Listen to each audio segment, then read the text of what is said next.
So we're here at the Saga Summertime Show here at the Community Center, the same building as the fire department and the COA. And the exhibit just went up. This is the grand opening. And the exhibit will be up probably until Labor Day, early September. So there's plenty of time to see it. A lot of very interesting pieces, a lot of variety. We got drawings, we got photographs, acrylics, watercolors, definitely worth a check.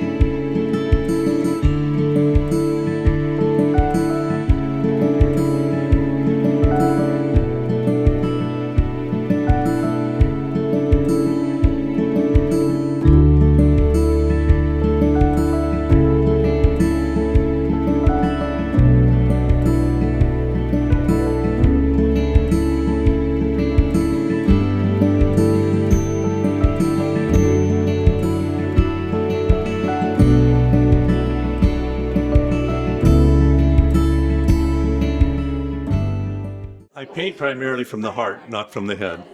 And my wife loved lilacs. So I did that painting for her, and then when she passed, I took it down and painted in the butterfly. It's an ancient symbol of new life. So I figured that's what she has, is a whole new life. And this one was done because I have some of my relatives are in Oregon, and they sent me a picture of all these flowers outside their house that are all bending over because the sun was over here. So I called it the blossoms are bowing to the summer sun. I love color. It's actually very abstract, practically. Yeah, which is cool. And it looks like you dab. Yep. And you can see almost 3D. Yep. So this is acrylic, okay.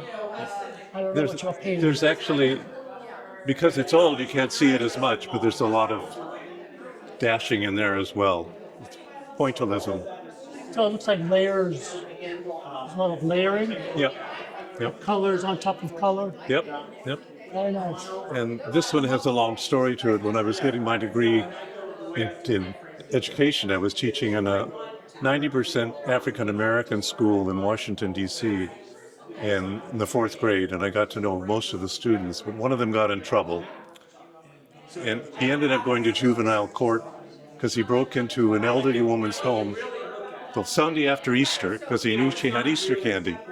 Broke into what?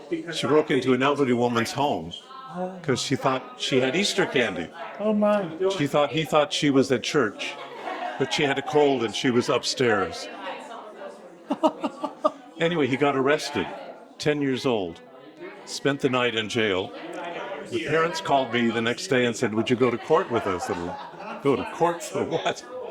Anyway, the judge gave the parents the choice of either sending him to juvenile court, to juvenile detention for 6 months, or I became the guardian ad litem while they found a school for him. So I was on my way to Boston College from D.C., and they found him a school close to BC, from their perspective, in Lowell, a boarding school in Lowell. I didn't have a car, so every Friday I had to borrow a car, go pick him up, and we'd spend the weekends together. Wow. So I got to know him very well. I called him my little brother. Anyway, after a year, he went back to DC, and then I had a call from a friend of mine who was a detective on the DC police force. And he said, have you heard from Donald? And I said, no, I haven't. He said, he's in St. Elizabeth's.